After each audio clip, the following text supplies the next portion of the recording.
नमस्कार दोस्तों। आज हम आपके लिए लेकर आए हैं एक बेहद ही रहस्यमयी और दिल को छू लेने वाली कहानी, जिसे सुनकर आपका दिल और दिमाग दोनों झकझोर उठेगा।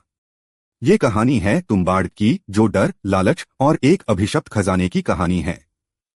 इस कहानी को समझने के लिए आपको इसके हर मोड़ पर ध्यान देना होगा, क्योंकि यह फिल्म सिर्फ डराने के लिए नहीं है, बल्कि एक गहरी सीख भी देती है।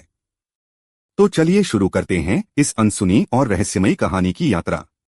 कहानी की शुरुआत होती है 1918 के भारत में, महाराष्ट्र के एक छोटे से गांव तुम्बाड़ से। इस गांव में एक खंडहर पड़े हवेली में एक पुराना परिवार रहता है। इस परिवार की एक महिला अपने दो बेटों विनायक और उनके छोटे भाई के साथ रहती है।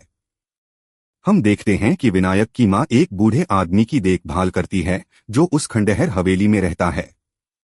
वह आदमी उनके परिवार का हिस्सा है, लेकिन उसकी हालत बहुत खराब है।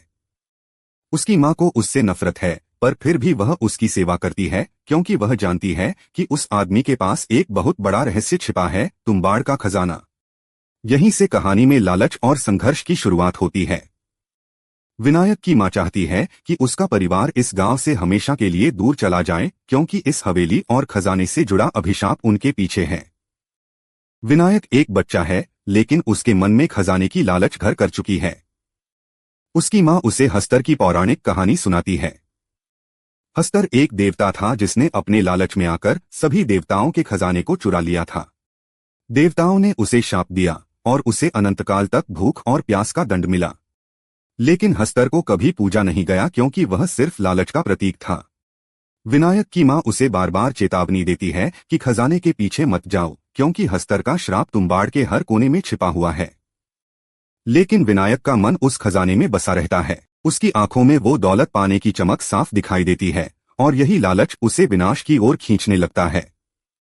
समय बीत जाता है और अब विनायक बड़ा हो गया है। वह तुम्बाड़ से दूर चला गया था, लेकिन खजाने की लालच उसे वापस खींच लाती है। वह हवेली की तरफ लौटता है, जहां उसका बचपन बीता था।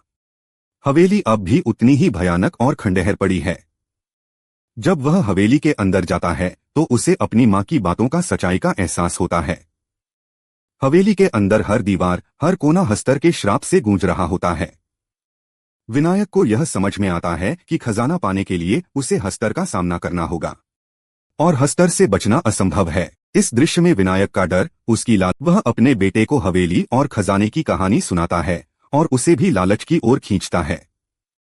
यह दृश्य बेहद मार्मिक है, क्योंकि अब विनायक अपने बेटे को भी उसी श्राप में धकेलने जा रहा है, जिससे वह खुद कभी नहीं बच पाया। विनायक का लालच इतना बढ़ चुका है कि वह अपने बेटे की जिंदगी को भी खतरे में डालने से पीछे नहीं हटता। यह देखकर दर्शक भी इमोशन हो जाते हैं, क्योंकि एक पिता का अपने बेटे को लालच की जंजीरों में जकड़ना दिल को झकझोर देता है। आखिरकार विनायक का लालच उसका विनाश कर देता है।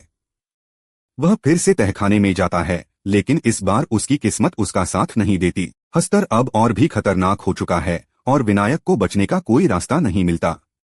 विनायक का बेटा यह सब देखता है और समझ जाता है कि उसके पिता की जिंदगी लालच की भेंट चढ़ गई है। वह खुद को इस श्राप से बचाने के लिए अपने पिता को हमेशा के लिए वहीं छोड़कर चला जाता है। इस दृश्य में दर्शकों का दिल टूट जाता है, क्योंकि विनायक की लालच ने न केवल उसे बल्कि उसके पूरे परिवार को बर्बाद कर दिया। तो दोस्तों, तुम्बाड़ सिर्फ एक डरावनी कहानी नहीं है, यह लालच और उसके विनाशकारी परिणामों की एक गहरी सीख देती है। यह फिल्म हमें बताती है कि लालच कभी खत्म नहीं होता, और अगर हम उस पर काबू नहीं पाते तो वह हमारी पूरी जिंदगी को निगल सकता है।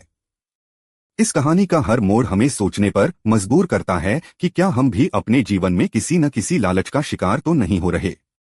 अगर आपको हमारी यह कहानी पसंद आई हो तो वीडियो को लाइक करें और चैनल को सब्सक्राइब करें। धन्यवाद।